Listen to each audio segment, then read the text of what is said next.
Praise the lord. యేసునామ స్మరణ అనే ఉదయకాల కార్యక్రమానికి మీ అందరికీ ఆహ్వానమండి. ఈ ఉదయకాలం ఎలాగున్నారు? ఈరోజు దేవుడు మంచి వాగ్దానం విలాప వాక్యంలో 3వ అధ్యాయం 27వ వచనం నుంచి మనకు బయలుపరుస్తున్నారు.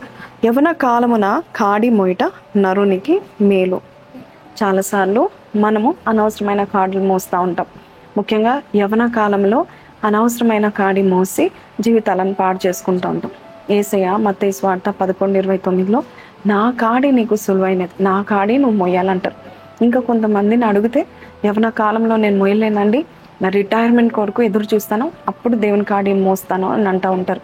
కానీ దేవాది దేవుడు ఈరోజు నరునికి మేలు అని దేవుడు చెప్తున్నాడు. యవన కాలంలో టైం వేస్ట్ చేసుకోకుండా దేవుడు నీకు అర్పించిన ఆ టాస్క్ని, దేవుడు నీ కొరకు నిలబెట్టిన ఆ పనిని నీవు సంపూర్తి చేయడానికి దేవుని ఒక కాడి మొయ్యాలని దేవుడు కోరుకుంటా ఉంటున్నాడు. ఈ రోజుల్లో చాలాసార్లు మనం చూస్తూ ఉంటున్నాము, యవనస్తులకు అనేకమైన పనులు ఉంటున్నాయి.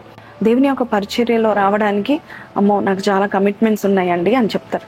కానీ దేవుడు అంటున్నాడు, నీవు నా కాడి నువ్వు మోసినట్లయితే నీకు ఎంతో సులువైన కాడి నేను ఇస్తాను, నీకు ఎంతో సులువైనది నేను చూపిస్తాను, నీ జీవితం సింప్లిఫై అయ్యేటట్టుగా నేను చేస్తాను. యవనస్తులకు బలం ఎక్కువగా ఉంటుంది. వారు శిఖరాలు ఎక్కగలుగుతారు, వారు లోయలు దిగగలుగుతూ ఉంటారు, ఎక్కువసేపు ప్రార్థన చేయగలుగుతారు, ఎక్కువసేపు ప్రయాణం చేయగలుగుతూ ఉంటారు, ఎక్కువసేపు మోకాల ప్రార్థన కూడా చేస్తారు. ఒకవేళ దెబ్బ తినినా వారికున్న శక్తితో ఆ దెబ్బ త్వరగా మానిపోతుంది, వారికి ఎటువంటి కీడు సంభవించదు.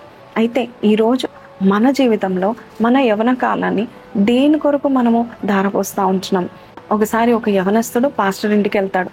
అయితే ఆ పాస్టర్ అబ్బాయిని అడుగుతున్నాడు, దేవుని పిలుపు వచ్చింది కదా బాబు, మరి నువ్వు ఇంకా రావట్లేదేంటి, ఎప్పుడు వస్తావు దేవుని సేవకి అని చెప్పినప్పుడు అబ్బాయి అన్నాడంట, పాస్టర్ గారు నాకు చాలా కమిట్మెంట్స్ ఉన్నాయి, జాబ్ చేస్తున్నా కానీ చాలా కమిట్మెంట్స్ ఉన్నాయి అన్నాడు. అయితే ఈ యవనస్తుడికి వేడి వేడి కాఫీ అంటే చాలా ఇష్టం అనమాట. అయితే పాస్టర్ గారు చెప్పాడు, నీకు వేడి వేడి కాఫీ ఇస్తాను కూర్చో బాబు అని చెప్పాడు. అనేవరకే అతను చాలాసేపు కూర్చున్నాడు. తీరా చూసేవరకే పాస్టర్ గారు చల్లారిపోయిన కాఫీ ఇచ్చాడు. ఆ కాఫీ ఒక్క సిప్పు తాగి ఆయన అంటున్నాడు, నాకు చల్ల కాఫీ అస్సలు ఇష్టం ఉండదని పక్క పెట్టేశాడు. అప్పుడు పాస్టర్ గారు అంటున్నాడు, నీవు కూడా యవన కాలంలో వేడిగా ఉన్నప్పుడే, నీవు యవన బలంలో ఉన్నప్పుడే, నీ రక్తము ఉడుకుతున్నప్పుడే దేవుని కొరకు నువ్వు రోషంతో పనిచేయగలుగుతావు. అయితే చల్లారిపోయిన స్థితిలో అంటే వృద్ధాప్యంలో ఉన్నప్పుడు నీవు ఎలాగ పనిచేయగలుగుతావు? ఎవరికి ఇష్టమవుతుంది?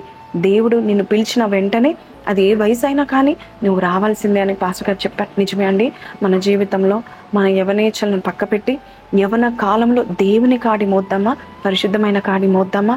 అప్పుడు దేవుడు మన ద్వారా మహిమపరచబడ్డమా మాత్రమే కాదు, మన జీవితము ఘనంగా దేవుడు మారుస్తాడు. ఈ వాగ్దానం మీతో మాట్లాడినట్లయితే నాతో కలిసి ప్రార్థన చేయండి. ప్రార్థన.